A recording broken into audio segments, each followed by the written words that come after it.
por favor silencien su micrófono.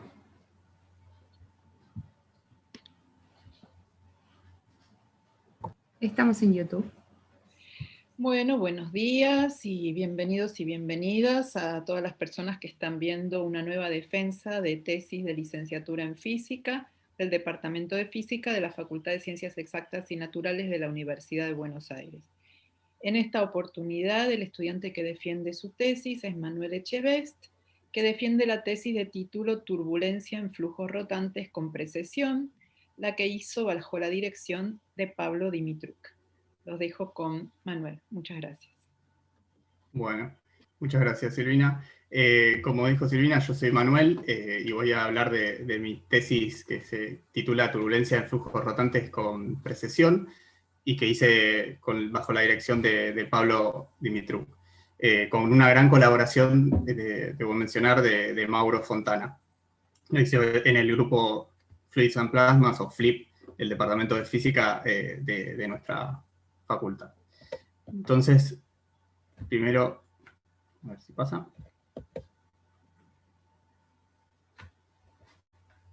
Perdón, está un poco trabado y... Fíjate si querés dejar de ahí compartir. Pasó. Ok.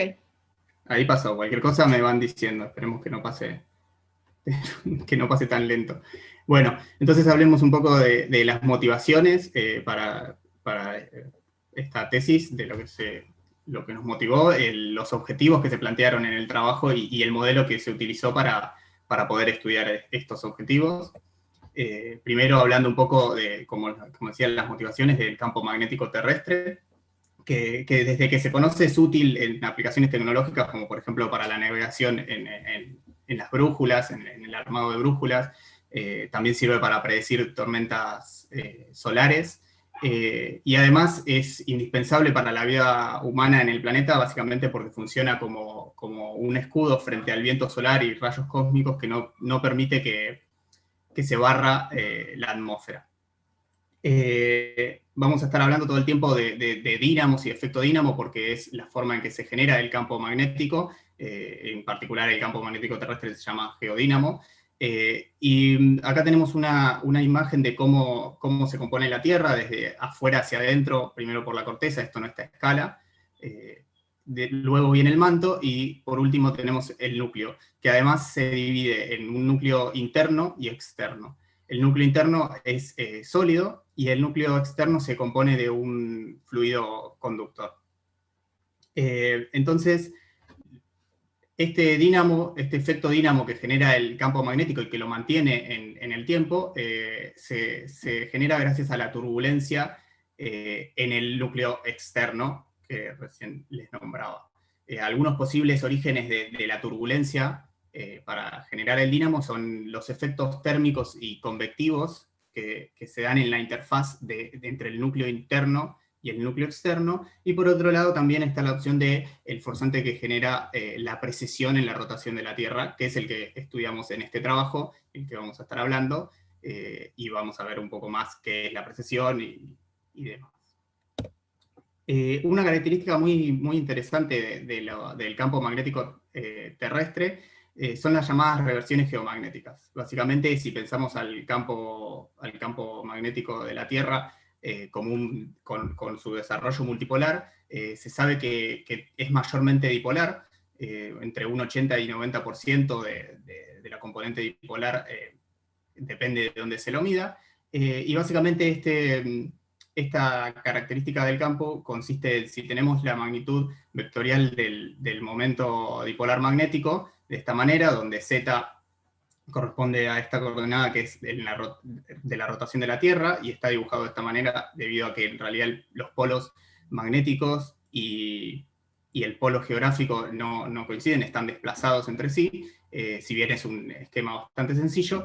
Entonces tenemos el norte arriba en este caso y el sur magnético abajo, es decir, la componente del momento dipolar es antiparalela a Z, y al cabo de un tiempo pasa a ser paralela a Z, es decir, el norte pasa a estar abajo y el sur arriba. Acá podemos ver una simulación de las líneas del campo magnético, donde tenemos como un ovillo lana de las líneas en el núcleo, y afuera podemos ver en amarillo las líneas que salen y las líneas que entran en azul, que se ven que son mayormente dipolares. Al cabo de un tiempo que pueden llevar a miles de millones de años, se empieza a producir la reversión magnética. Acá vemos entre medio, antes de que se termine de dar este efecto, donde el núcleo sigue estando muy, muy enmarañado, pero además empiezan a haber componentes de mayor orden, como cuadrupolares o octupolares, que hacen que básicamente no sea completamente bipolar el campo en esta situación. Luego, al final, tenemos la misma situación inicial en algún punto, pero con los colores invertidos, ¿sí? Donde es mayormente dipolar nuevamente, pero el amarillo pasa a estar abajo cuando estaba el azul abajo, y al revés con la parte de arriba. Cabe mencionar que, como les dije, pueden pasar miles de millones de años entre una reversión y otra, es decir, en escalas de tiempo geológica, por lo cual la vida humana en su historia no significa nada con respecto a la vida de la Tierra, y además no es periódico, es decir, no podemos predecir si, sabiendo todas las que pasaron, que se conocen anteriormente en la vida de la Tierra, cuándo va a ser la próxima reversión. Bien, hablemos un poco entonces del modelo y del código que usamos para hacer las simulaciones que llevamos a cabo para estudiar los objetivos. Entonces tenemos un modelo muy sencillo, ¿sí? Que nos va a permitir sacar ciertas conclusiones de la precesión, donde tenemos una cavidad esférica llena de un magnetofluido que rota con precesión. Entonces acá podemos ver en rojo el vector velocidad angular, ¿sí? Que no está fijo en esta posición, si lo consideramos fijo en el ángulo θ, que lo vamos a llamar θ de precesión, ángulo de precesión, perdón, pero rota en esta línea roja punteada. Acá tenemos su expresión matemática, donde se compone con una amplitud de la velocidad angular omega 0, que la vamos a estar nombrando seguido al cabo de la presentación. Y las componentes X e Y dependen de θ, pero además dependen de un parámetro gamma, que lo llamamos frecuencia de precesión, y del tiempo. Donde entonces este ángulo φ, como digo, depende del tiempo, que por eso es que rota. No así en el caso de z. Si mantenemos constante θ, el valor de la componente z del vector velocidad angular es fijo, por lo cual va a rotar en un plano con un valor fijo de la componente z y en un plano de XY. Bien, las condiciones de contorno que tuvimos en cuenta son flujo nulo en la superficie, que es pedir que el campo de velocidades U normal en la superficie sea cero sobre su componente normal y evaluada en la superficie, con una frontera aislante que consiste en pedir que las corrientes eléctricas normales en la superficie también valgan cero, donde la corriente eléctrica va como al rotor del campo magnético. También tenemos que es recubierto por un conductor ideal, que consiste en pedir que el campo magnético, su componente normal, en la superficie también sea cero. Y por último tenemos una condición que resulta necesaria, pero no es suficiente, para pedir no deslizamiento en la frontera, en la superficie, que consiste en pedir que la componente normal a la superficie de la vorticidad evaluada en la superficie sea igual a cero, donde la vorticidad es un campo que se define por ser el rotor del campo de velocidades. Bien, ahora, teniendo en cuenta estas condiciones de contorno y mirándolo desde el sistema rotante con precesión, para una descripción magnetohidrodinámica, es decir, con campo magnético, acá podemos ver las ecuaciones de movimiento y de evolución del sistema, donde primero tenemos una ecuación de Navier-Stokes para el campo de velocidades, con su término de presión, la fuerza de Lorentz, dada por el campo magnético, un término con la viscosidad, nu. Luego tenemos la fuerza de Coriolis. Al final tenemos un forzado externo, que en particular en este trabajo siempre se mantuvo cero. Y este último término que me faltó nombrar, que es el de la fuerza de precesión, que vemos que depende de la de la posición respecto del centro de la esfera y de la derivada temporal del vector de velocidad angular. Es decir, que si el vector de velocidad angular no dependía del tiempo, era fijo en una cierta posición, este término no va a estar y no vamos a tener este forzante. Luego tenemos la llamada ecuación de inducción magnética, que nos da la evolución del campo magnético B, donde primero podemos ver un término difusivo con su difusividad magnética eta, y por otro lado tenemos un término que nos acopla las dos ecuaciones, ya que aparece también el campo de velocidad de su. Esto quiere decir básicamente que un cambio en uno de los dos campos va a llevar a un cambio en el otro campo, necesariamente. Algo que hay que decir es que por las ecuaciones de Maxwell, el campo magnético, su divergencia vale cero, o lo que también se llama como solenoidal, y por el otro lado también pedimos un fluido incompresible, entonces tenemos que la divergencia del campo de velocidades también es cero. Algunas cantidades que vamos a estar viendo en todo el trabajo y que son interesantes de estudiar son las cantidades cuadráticas que tenemos acá, la energía cinética, la magnética y la entropía, donde la energía cinética va como el cuadrado del campo de velocidades, la magnética lo mismo pero para el campo magnético, y por último la entropía que va como el cuadrado del campo de vorticidad que antes dije, que es el rotor de la velocidad. Esta cantidad nos da una idea de la tasa de disipación de la energía en el volumen debido a esfuerzos viscosos. Bien, entonces como les dije, usamos este código, hicimos simulaciones numéricas directas, que consiste en un desarrollo de Chandrasekhar-Kendall, ¿sí?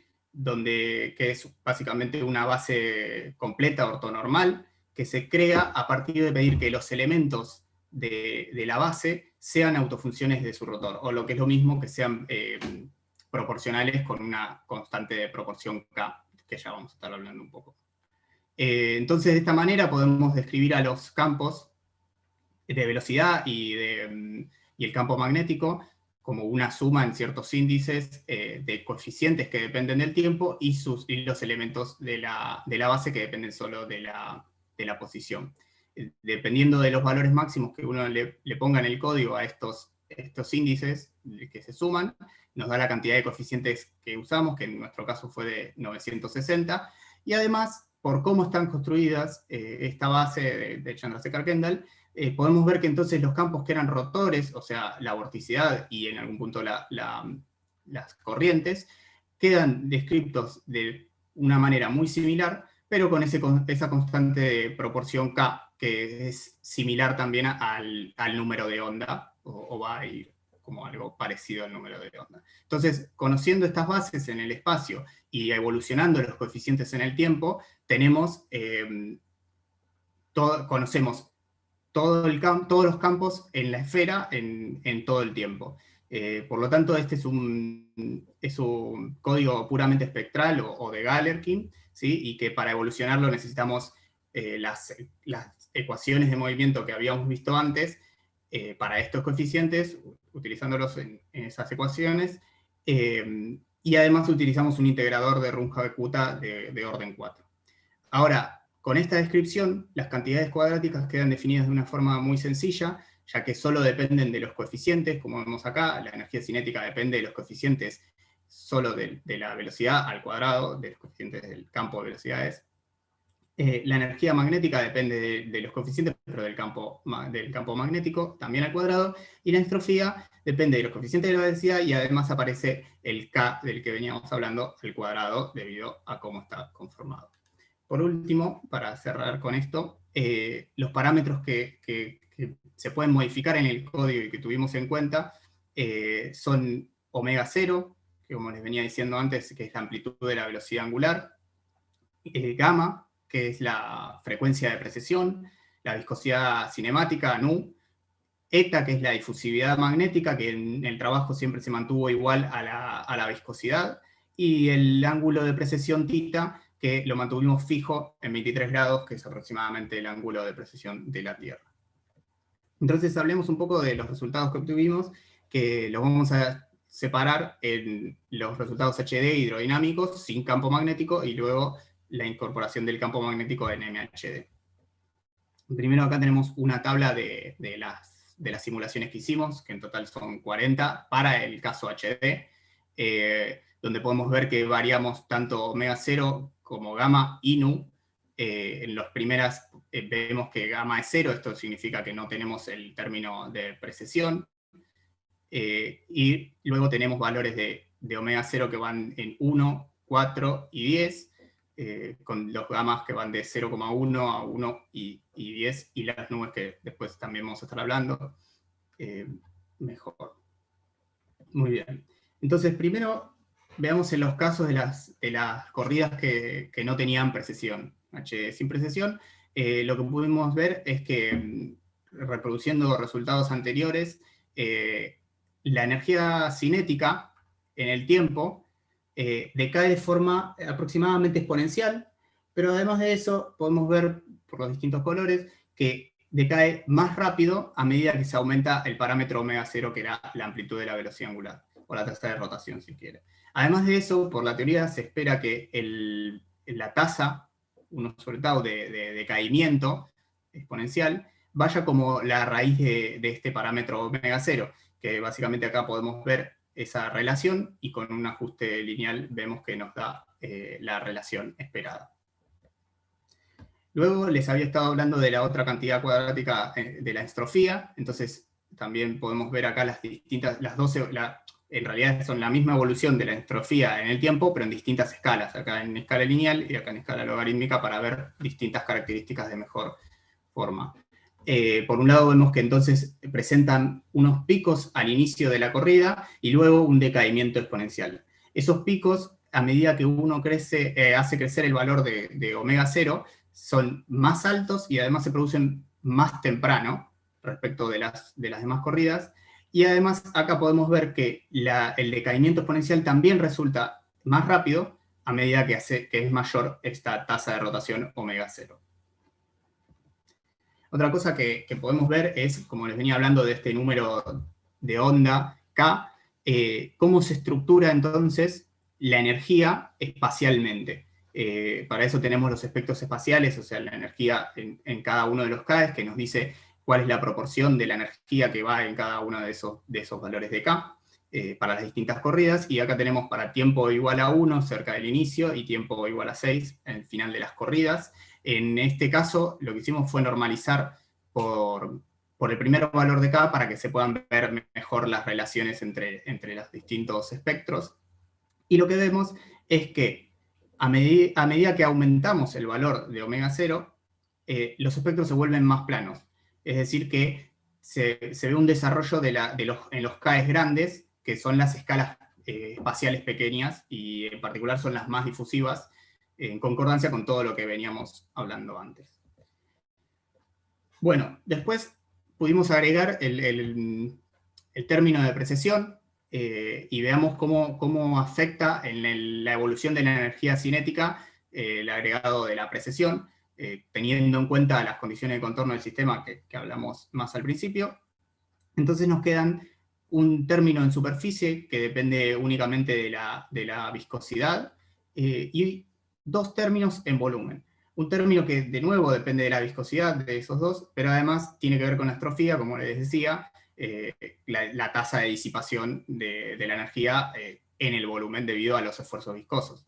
Y por el otro lado podemos ver acá la fuerza de precesión, o sea que esta es la tasa de cambio energético que viene por el término de precesión. Entonces, veamos un poco qué es lo que pasa con estas cantidades, tanto la energía cinética como la entropía, cómo evolucionan en el tiempo. En este caso tenemos la corrida de gamma igual a 1 y nu igual a 0,01, pero se cumplen los comportamientos similares para todas las corridas con precesión, donde lo que podemos ver es que presentan un régimen transitorio muy similar al caso de la sin precesión, es decir, que decae más rápidamente a medida que aumentamos los valores de omega 0, ¿sí? Y en el caso de la entropía tenemos esos picos tempranos, más altos a medida que es más grande omega 0, y después un decaimiento exponencial también más rápido por esa tasa de rotación. Pero luego lo sigue de una estabilización de las dos cantidades. además esos valores donde se estabilizan dependen de la tasa de rotación omega. Y además eso se ve que cuando uno mira para distintas gamas en vez de distintos valores de omega, es decir, el otro parámetro, y fijamos acá omega 0 igual a 10, para poner un ejemplo, pero se cumplen todas las demás, las evoluciones de la energía cinética y de la entropía siguen cumpliendo las mismas propiedades de ser similares al principio y luego estabilizarse, pero también vemos una dependencia de los valores finales de la energía y de la entropía con el valor de la frecuencia de precisión gamma. Por último, entonces nos queda ver qué pasa con el otro parámetro que variamos, que es la viscosidad, nu, ¿sí? Entonces cada color acá ahora es una viscosidad distinta para las corridas, donde vemos el mismo comportamiento en ambas dos. En este caso mantuvimos constante, los gráficos es para omega 0 igual a 10 y gamma igual a 1. Y podemos ver nuevamente los mismos regímenes transitorios y una estabilización que también presenta, sobre todo se nota mejor en la estrofía, una dependencia con el parámetro de viscosidad. Entonces para eso lo que hicimos fue graficar, en este caso tenemos las energías finales en función de cada uno de los parámetros. Acá les muestro, por ejemplo, con viscosidad nu igual a 0,01 fijo en estos dos, y en este caso gamma igual a 1 fijo, pero son los comportamientos iguales para las demás corridas que no están acá, y cada color, en este caso, por ejemplo, corresponde a un gamma distinto, y la dependencia es de omega 0. Lo que vemos acá, como decía, es que depende el valor final de la energía de la tasa de rotación, y además crece a medida que crece la tasa de rotación, con una relación que no podemos determinar directamente. Por el otro lado tenemos, para este segundo gráfico, los distintos colores corresponden a distintas tasas de rotación omega 0, y la dependencia va en gamma, y vemos nuevamente también que hay crecimiento de la energía final a medida que crece gamma, con una relación que es similar entre las demás corridas. Y por último, bueno, tenemos el valor de la energía final, pero en dependencia de nu. En particular elegimos acá en este gráfico los colores indican distintas tasas de rotación omega 0. Pero en este caso lo que vemos es que a medida que crece la viscosidad, la energía final decrece. Vamos a esperar. Ahora, con la estrofía pasa algo muy similar, obviamente con distintos valores, pero las dependencias son similares, los comportamientos también, las formas de crecer son muy similares. Entonces tenemos de nuevo acá nu igual a 0,01 en estas dos y gamma igual a 1 para comparar. Y vemos la estrofía final en la dependencia con los distintos parámetros, omega 0, gamma y nu. Lo que podemos ver nuevamente es que los valores finales crecen a medida que crece omega 0. También crece la estrofía final a medida que crece gamma. Y por último, nuevamente vemos que la estrofía final decrece a medida que hacemos crecer el valor de la viscosidad. Bueno, otra cosa que habíamos hablado en el caso sin precesión es la estructuración de la energía. Entonces en este caso tenemos nuevamente para tiempo 1 y tiempo igual a 6, para la corrida en particular con gamma igual a 1 y nu igual a 0,01. Esto se cumple, estos comportamientos se ven para todas las corridas, pero estas sirven a modo de ejemplo. Entonces lo que vemos acá nuevamente es que a medida que crece el valor de omega 0, se presentan espectros, sobre todo en el final, más planos nuevamente. Es decir, que otra vez podemos decir que hay un desarrollo mayor a medida que crece omega 0 en los CAEs grandes o en escalas pequeñas espaciales. Bien, ahora hablemos entonces los resultados MHD magnetohidrodinámicos, que son con la incorporación del campo magnético. Acá podemos ver la tabla con las simulaciones que se hicieron para el caso de MHD, que en total son 39, ¿sí? Donde todas tienen fija la viscosidad, no la variamos en este caso en 0,001, y sí lo que variamos fueron la tasa de rotación que decía, la amplitud de la velocidad angular omega 0 y la frecuencia de precesión. Podemos ver que al principio tenemos los mismos omega 0 que hicimos antes, con un agregado de omega 0 igual a 16, y las mismas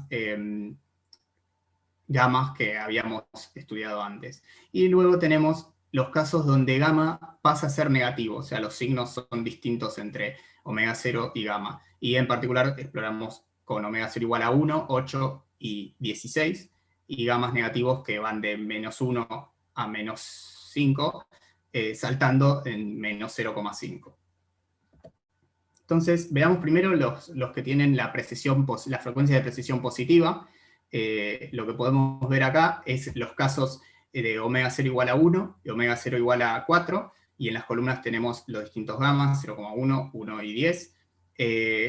Y lo que podemos ver es que la energía cinética, que está en negro, presenta un comportamiento muy similar al caso anterior que hablábamos, HD, donde tenemos un decaimiento y una estabilización, pero en estos casos la energía magnética, en ninguno podemos ver que en el tiempo recorrido en las simulaciones haya una estabilización. Esto se traduce en que entonces, si no tengo energía magnética, si sigue decayendo, no hay efecto dínamo, que es lo que buscábamos desde el principio.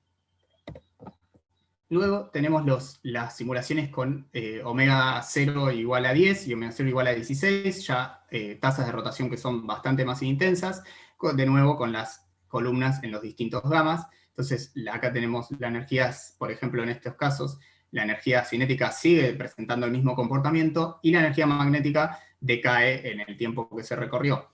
Ya en los gamas igual a 1, se puede ver que la energía magnética presenta algunas fluctuaciones, pero aún así en el tiempo recorrido en las simulaciones no podemos ver ninguna estabilización.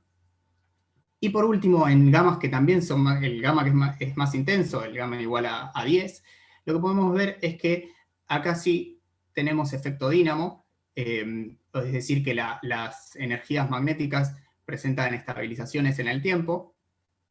Entonces, no conseguimos dínamos para valores de gamma bajos, pero para valores muy intensos, tanto de omega 0 como de gamma, se ve efecto dínamo.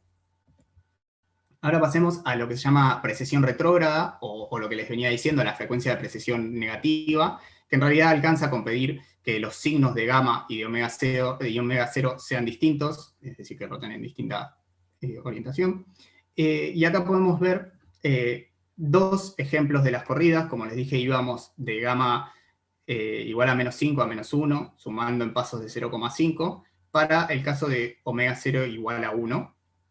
Estas dos son para el caso de gamma menos 1,5 y el de menos 4, pero sirven a modo de ejemplo para ver que en todas las corridas, que en los parámetros explorados, tenemos nuevamente la energía cinética decae y luego se estabiliza, pero en ninguna podemos ver efecto dínamo, es decir, no vemos estabilizaciones de la energía magnética. Ahora ya con los otros parámetros de omega 0, los otros valores igual a 8 y a 16, nuevamente presentamos los mismos gamma, menos 1,5 y 4 en ambos casos, para que se vea que en el primer caso, si bien presenta la energía magnética una cantidad de fluctuaciones que antes no podíamos ver, no hay estabilización en el tiempo de las corridas, pero en el caso de gamma igual a menos 4, podemos ver que sí se presentan los efectos dínamo, es decir, la estabilización de la energía para ambos parámetros. En particular, a partir de un gamma crítico que es igual a menos 3, para los dos parámetros, para los dos casos de los distintos valores del parámetro omega 0, tenemos ese valor crítico en el cual pasamos de no tener dínamo a tener dínamos. Bien, vamos a empezar a mirar un poco qué pasa con la energía cuando está estabilizada, ¿sí? Elegimos una ventana de tiempo de 80 a 100, donde sabemos que todas las corridas estabilizaron la energía cinética, y en el caso de la energía magnética solamente tenemos en azul. Las cruces rojas están porque no podemos ver estabilización, entonces en otra ventana de tiempo esperamos que el valor sea distinto.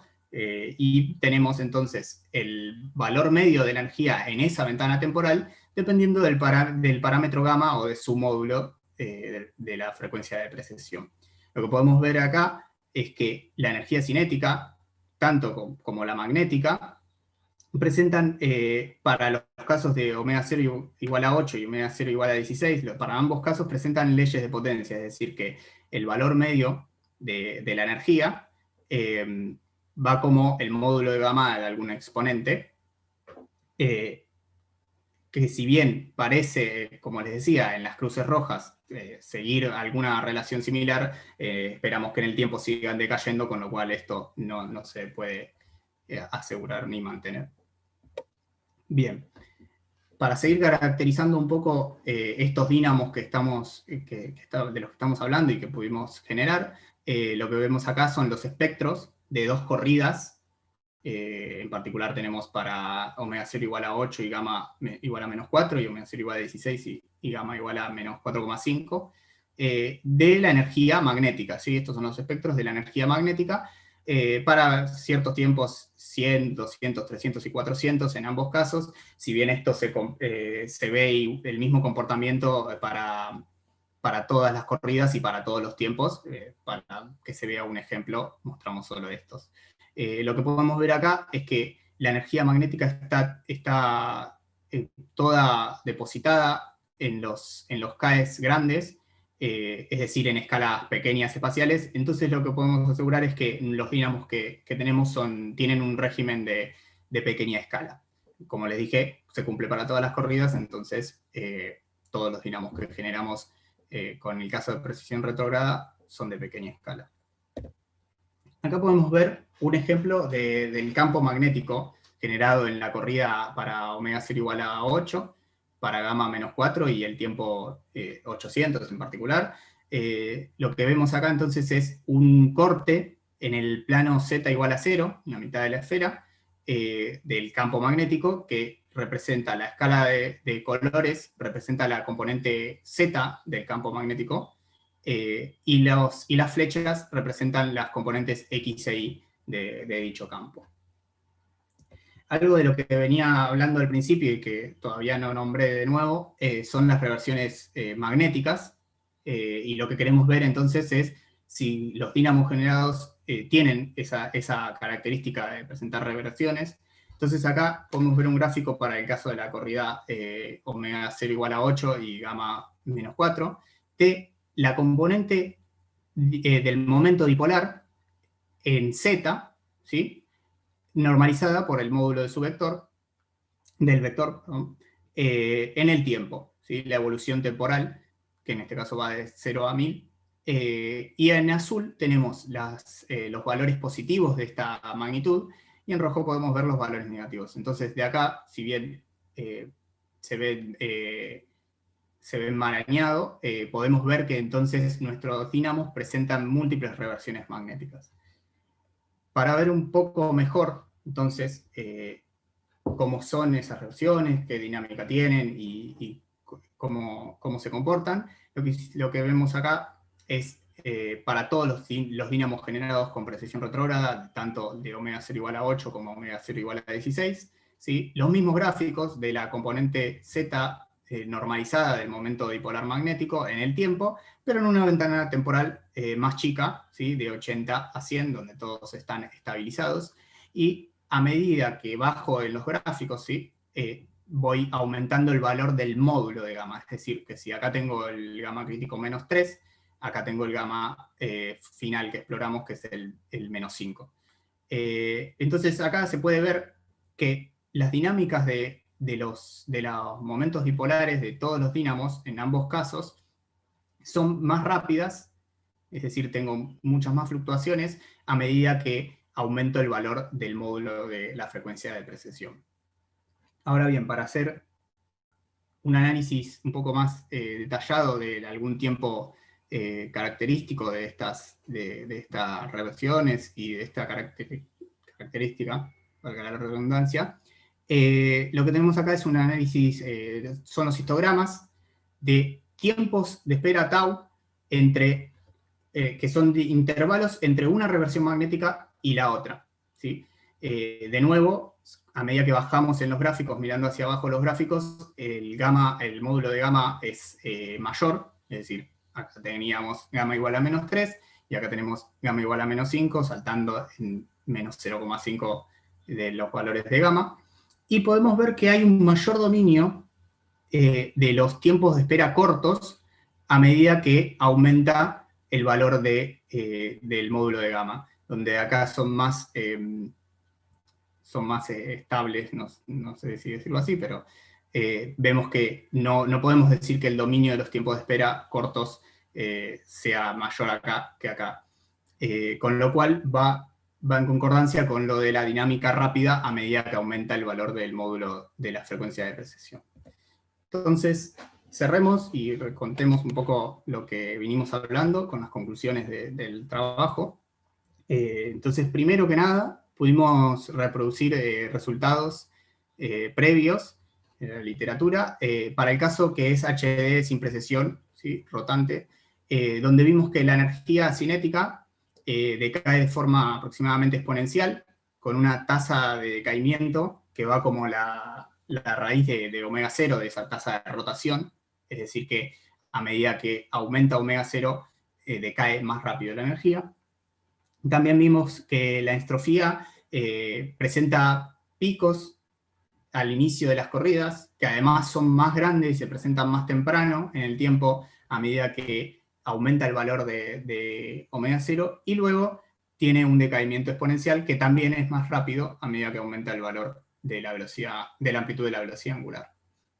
En cuanto a los espectros, resultaron más planos para mayores valores de omega 0, con lo cual teníamos un desarrollo en las escalas pequeñas, que son las más difusivas y viene a concordancia con todo lo anterior. Luego se incorporó el término precesivo, donde pudimos ver que las cantidades cuadráticas de energía y entropía presentan un régimen transitorio similar al caso HD sin precesión, donde caen exponencialmente, la entropía con sus picos y demás, y luego se sigue de una estabilización de ambas cantidades. Además, esas cantidades, esos valores finales mostraron una dependencia con los parámetros explorados, con los parámetros que se variaron, donde se ve que crece tanto para omega 0 como para gamma, y decrece en los valores finales de tanto de la entropía y energía cuando crece la viscosidad. Nuevamente obtuvimos espectros que resultan más planos para mayores valores de omega 0. Luego, en una descripción ya MHD, es decir, ya le agregamos el campo magnético, y queríamos ver si podíamos generar dínamos y cuáles eran las características de esos dínamos. Lo que vimos es que para el caso de precesión, de frecuencia de precesión positiva, o sea, los signos entre omega 0 y gamma son iguales, no se observaron dínamos, excepto para valores muy intensos de ambos parámetros, de omega 0 y de gamma. Ya en el caso de precesión retrógrada, gamma negativo, lo que podemos ver es que en cualquiera de los valores de gamma explorados, para omega 0 igual a 1, no se alcanza efectos dínamos, no se alcanza un sostenimiento de la energía magnética, una estabilización. Pero en los casos de omega 0 igual a 8 y omega 0 igual a 16, se presentan dínamos al cabo de pasar un cierto valor crítico de gamma, ¿sí? En cuanto a hacerlo más negativo. Si pasamos de menos 1, una vez que llegamos a menos 3, no tenemos dínamos, y luego presentan dínamos todas las corridas hasta los gamma explorados. Además, esos dínamos que logramos generar presentan múltiples reversiones magnéticas todos, que son con regímenes de pequeña escala, en todos los casos que se pudieron generar los dínamos, y además tienen dinámicas, los momentos dipolares tienen dinámicas más rápidas a medida que aumenta el valor del módulo de gamma, es decir, se hace más negativo, en realidad de menos 3 es más lento que menos 5.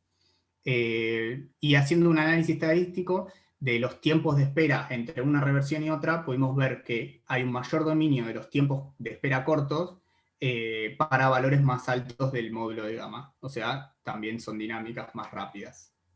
Ahora, como les decía, es un modelo sencillo para sacar conclusiones sobre los parámetros para generar dínamos, qué características tienen estos dínamos, pero que no se acercan tanto a lo que sería el campo geomagnético. Entonces, a futuro queda incorporado incorporar condiciones de contorno que sean más generales y adaptadas a la geometría y al régimen físico que vemos realmente en el campo geomagnético.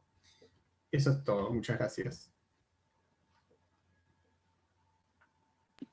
Bueno, muchas gracias, Manuel.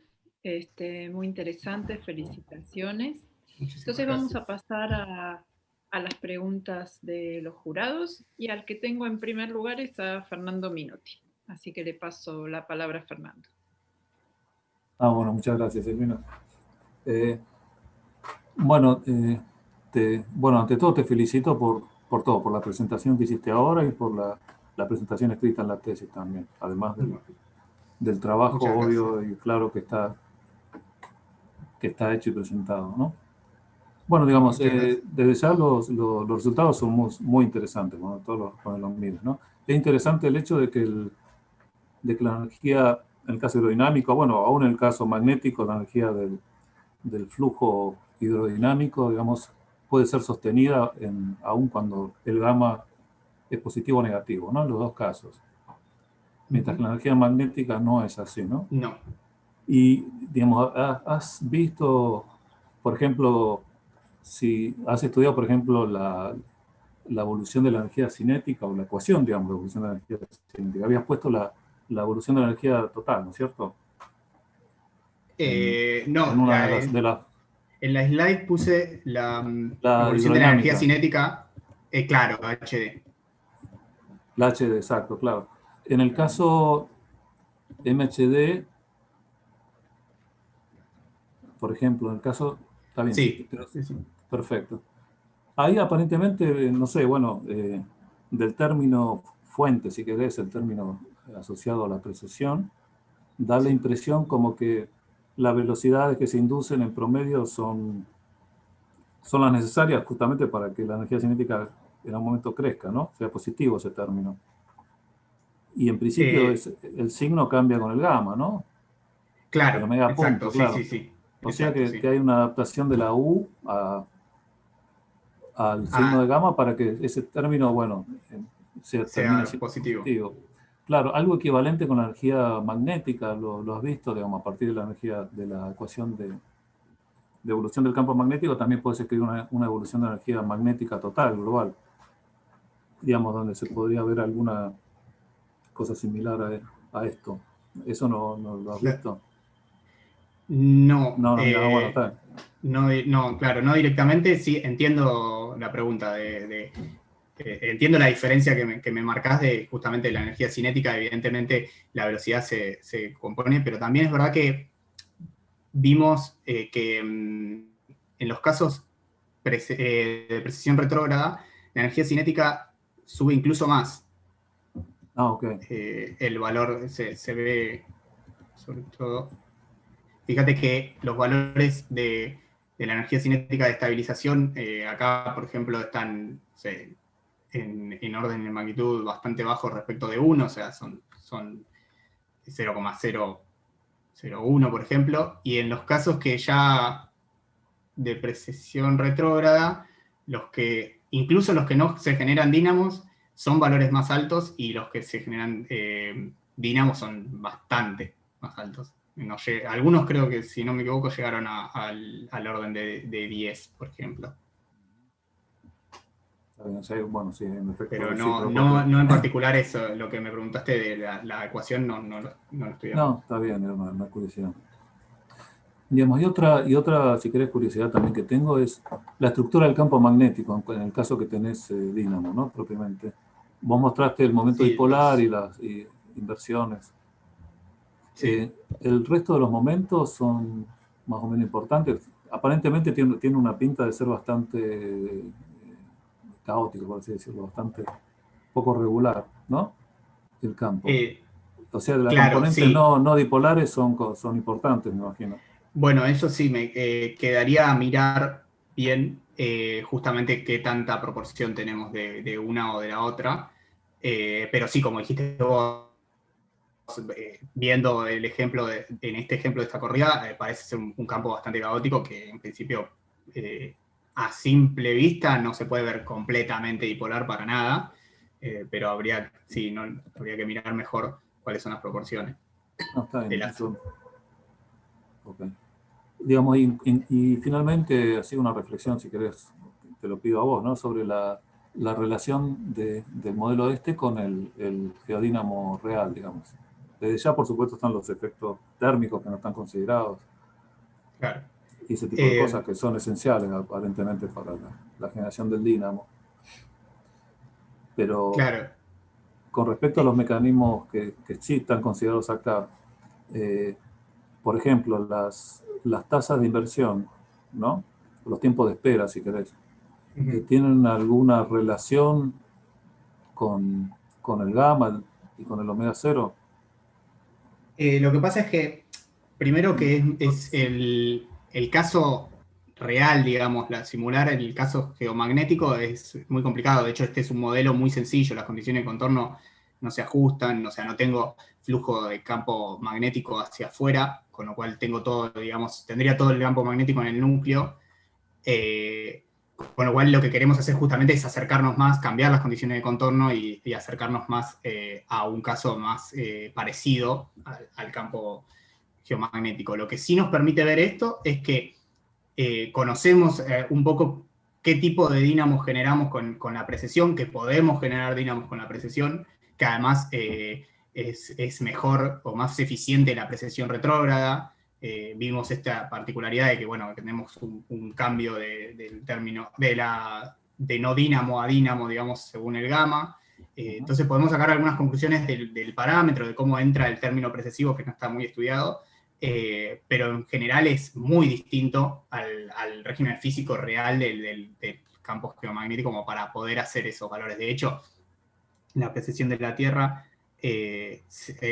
una vuelta de la precesión, digamos, se da, si no me equivoco, cada 25.000 años o una cosa así.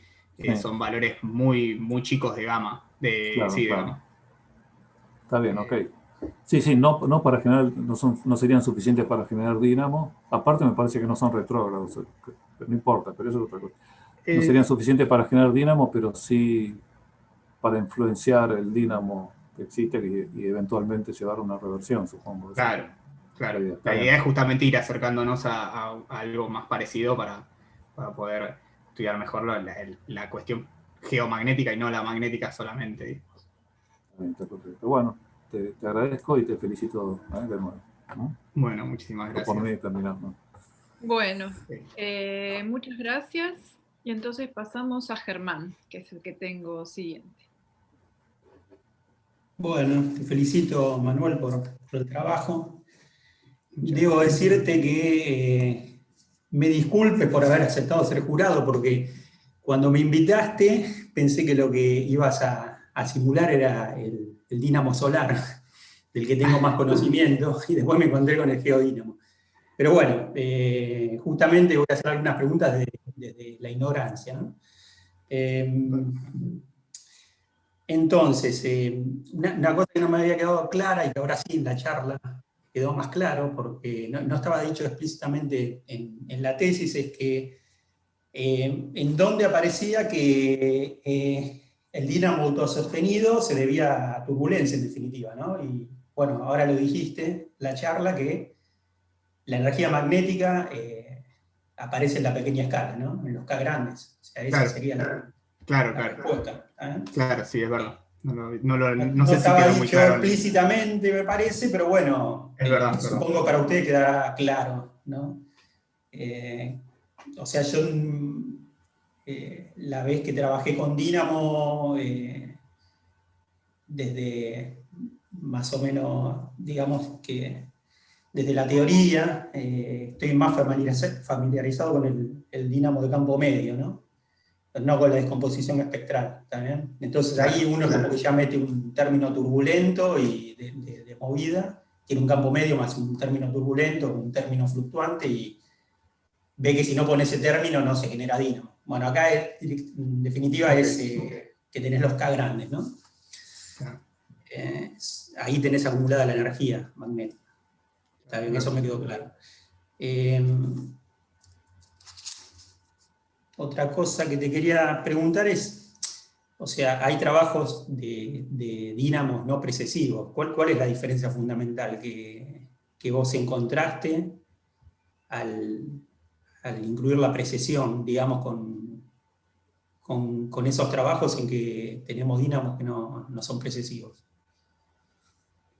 Y la diferencia fundamental es que yo el forzado no lo puedo controlar, digamos. Es la precesión y es eso solo, digamos. Más allá de que yo puedo incluir un forzante externo por el código que me lo permite, pero en los otros trabajos de simulación de dínamo uno va forzando las escalas que quiere forzar, como decías vos, si querés.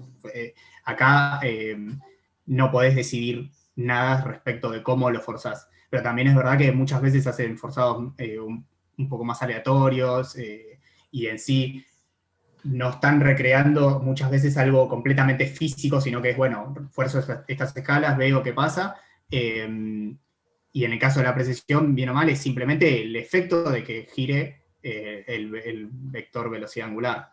O sea, no, es completamente físico y no le hago nada aleatorio, por así decirlo, al forzante. La diferencia entonces es que no metes un forzado adicional, digamos. Lo único Claro, que es el mecanismo de precesión. Listo. Claro. Dale. Y con eso solo me alcanza para generar dínamos en ciertas condiciones, obviamente.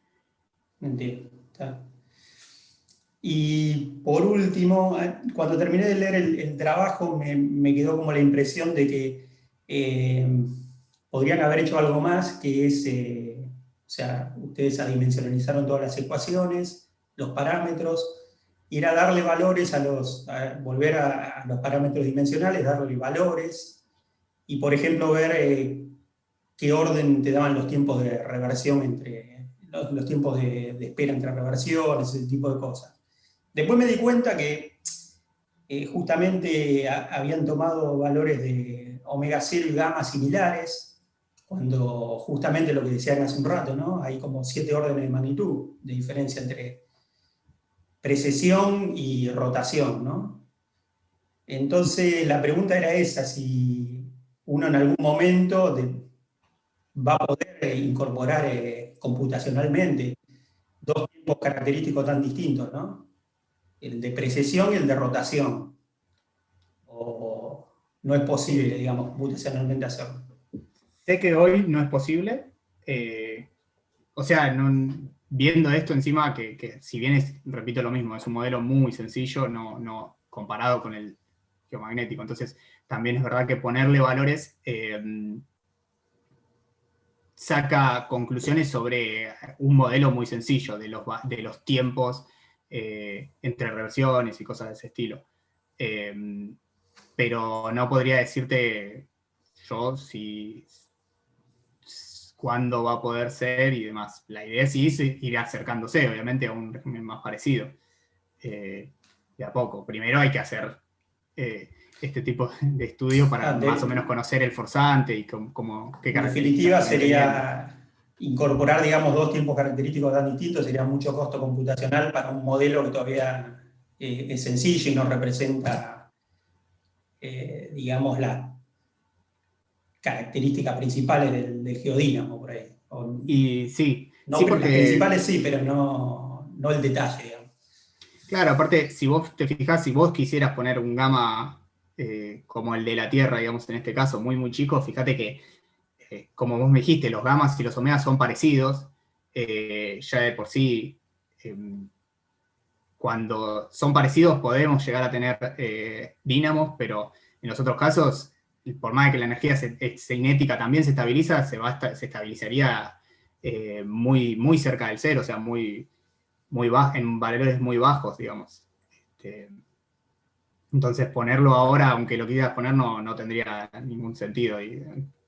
Intentar eso o sea, y aparte tendría que pasar un montón de tiempos adimensionales para que dé una vuelta el vector velocidad angular. Sí, eso me lo imaginaba, ¿no? Que sí, vas a tener que tener unas corridas de 10 a la 10 tiempos, ¿no? Claro, sí.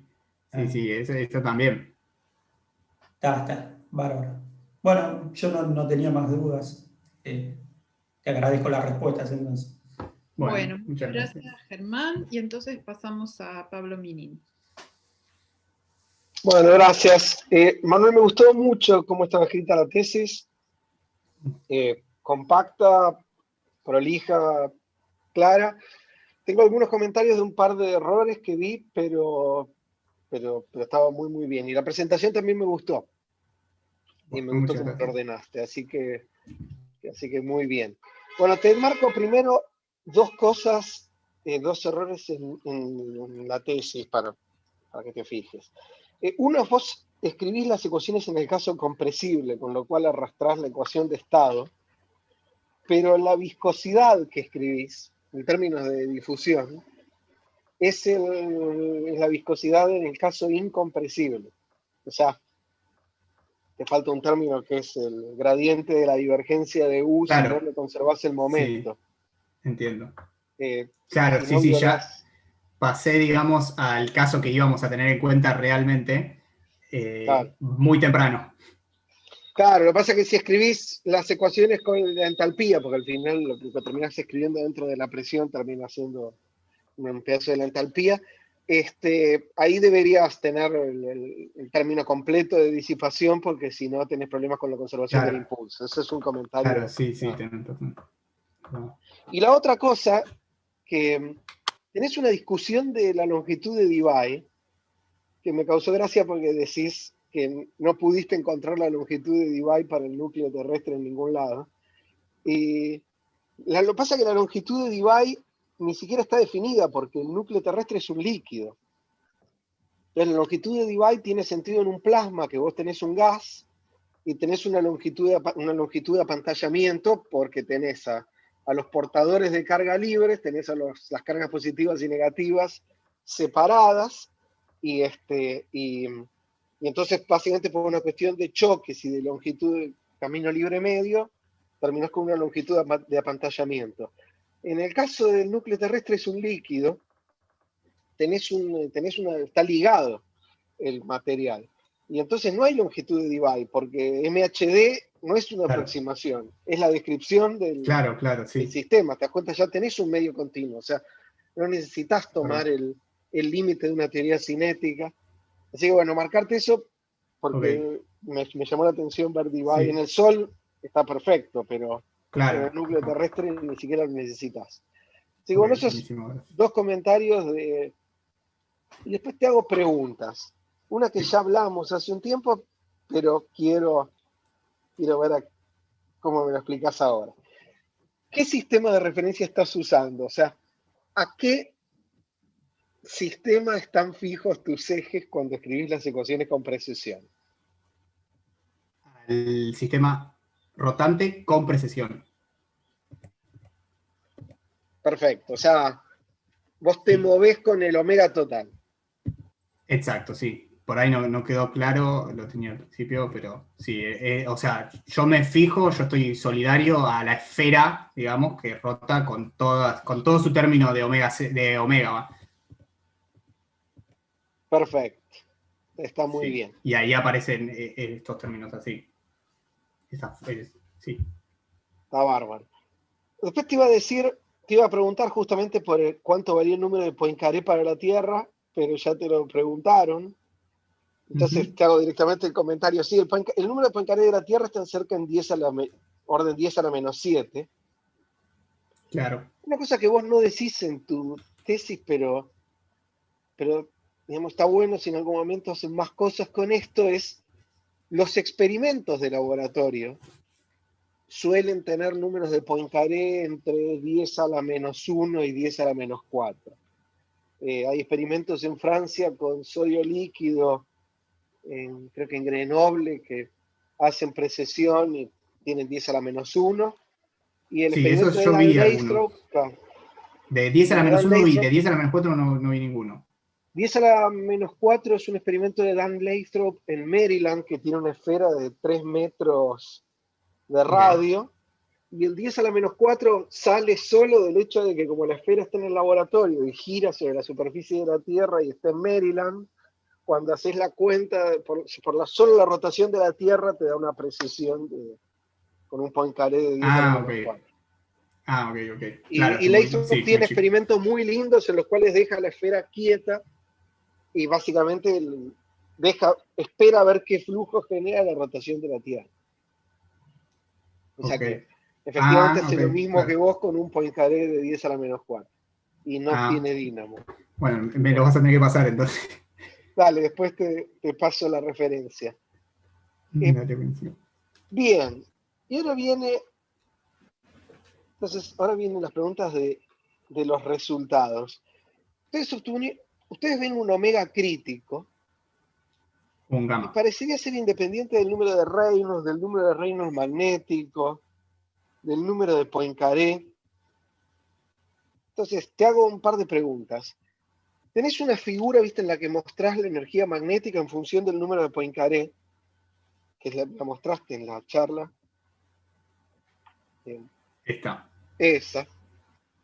Sí. Lo primero que te iba a preguntar es, ¿trataron de graficar juntos los resultados para omega igual a 8 y 16 en forma No, dimensional, por ejemplo?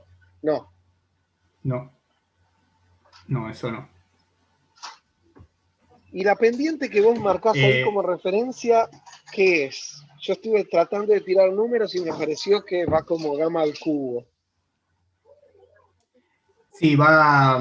Claro, eso no lo puse acá, pero está en la tesis.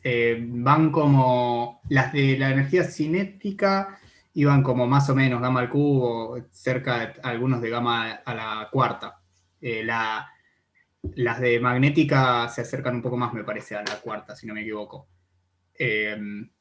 Y te iba a agregar una cosa, comento para quien no sabe, el número Poincaré básicamente es este módulo de gamma dividido el omega 0, y esto tuvimos una discusión si lo graficábamos en el número Poincaré o el gamma, porque iban a dar cosas distintas, pero como venía hablando todo el tiempo de gamma, no quisimos mezclar mucho todo. Sí, pero está Pero bien. Yo miraría un poco más las cosas en términos de los números adimensionales. Y te digo por qué, porque yo creo que no hay un gamma crítico. O sea, vos decís que hay un valor de gamma crítico. Hay algo que se conecta con lo que se ve en el núcleo terrestre, que es que vos ves que, digamos, tu gamma tiene que ser un poco mayor que tu gamma crítico, pero no muy grande si vos querés tener reversiones en tiempos largos. O sea, el sistema tiene que estar cerca del claro, punto crítico. claro, El sí, cual el núcleo terrestre probablemente opera igual. sí, sí, sí. ¿Ustedes estimaron cuánta energía inyecta la precesión? No. Está En, perfecto. en- Bueno, en las entonces, simulaciones, decís. dale. En las Sí, simulaciones. Ah, no, no, sí. no, claro, no. Y analíticamente tampoco, ¿no? No, pero quería saber cuál era para dónde iba la pregunta exactamente. No, no, la No, pregunta era ninguna de las esa. dos, sí, claro. Está perfecto. Bueno, entonces, nada, está bárbaro, Manuel. Te digo solo una cosa, un comentario para que lo piensen a futuro. Ya me senté a hacer un poco de cuentas. Para mí, si no me equivoqué, la tasa de inyección, vos tenés toda la inyección que tenés, está dada por tu precesión. Sí, Entonces, para mí la tasa de inyección va como gamma por R cuadrado por omega cuadrado. ¿Sí? O sea, la tasa de precesión por el radio cuadrado de la esfera por la frecuencia de voy a rotación al cuadrar. cuadrado. Si con eso estimás la velocidad media, la velocidad media va como la Sí, tasa de inyección por el radio de la esfera a la 1/3. Y entonces podés construir un número de Reynolds magnético que va como gamma a la 1/3, omega a la 2/3, el radio al cuadrado dividido gamma. Y me parece que eso explica un montón de los resultados que vos ves, porque fíjate que entonces, si la criticalidad, si la transición entre tener dínamo o no tener dínamo está dado por un número magnético crítico, fíjate que gamma va como el número de Reynolds magnético crítico al cubo, lo cual explicaría tu escaleo de la energía como gamma al cubo, más o menos. Claro. Y también explicaría la dependencia muy suave que ves entre el gamma crítico y omega, porque el gamma crítico debería escalar, si no me equivoqué en las cuentas, como la raíz de omega. Así que, digamos, si variás a omega en un factor 2, como en estas simulaciones que pasás de 8 a 16, el gamma crítico debería variar en un factor raíz de 2, que por lo que vi, por la cantidad de valores de gamma que hiciste, te lo podés comer tranquilamente, digamos, no como pasás de Claro. gamma 3 a gamma 5. Claro, Así claro. que, Sí. pero me parece que estimando solo la tasa de inyección como omega, o sea, estimándolo en base al... que esto tiene que ver un poco con lo que decía Fernando. O sea, usando el término de U escalar R por omega punto, Sí. de ahí te sale cuánto tiene que ser la tasa de inyección media, y con eso puedes estimar un número de reinos magnéticos basado en la tasa de inyección de energía, y me parece que si graficás un montón de tus resultados en términos de esas variables, podés tener un buen colapso digamos, de cuáles son tus parámetros de control para tener dínamo o no. Lo cual abriría un Claro. poco la puerta a ver si esto escala a casos con números de Poincaré más chicos, porque una vez que tenés todo en términos adimensionales, podés Claro. tratar de extrapolar. Sí, sí, sí. Sí, sí, obviamente. Así que bueno, eso Claro, es un comentario. está bueno el comentario. Sí, Porque después a nosotros cuando vimos revísenlo. esta relación, teníamos como la ilusión de que justamente ese exponente tenga algo que ver con lo nuestro. Por eso también la cosa de si usar el número de Poincaré o no, pero igualmente nos cambiaba un poco todo y no terminábamos de sacar ninguna conclusión del exponente realmente.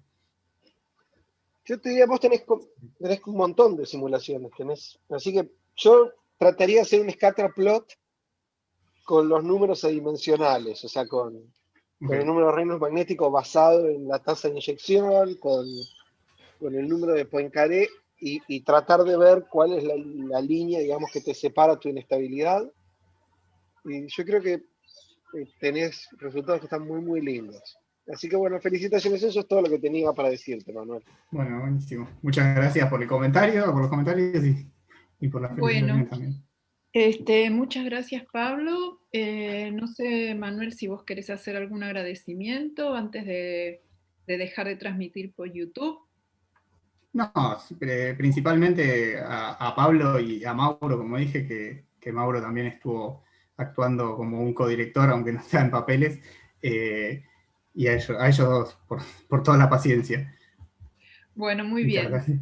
Bueno, felicitaciones de nuevo, y entonces agradecemos al público que espero que esté mirando por YouTube, y le pedimos a Liz que por favor termine la transmisión y pase a Manuel a la sala.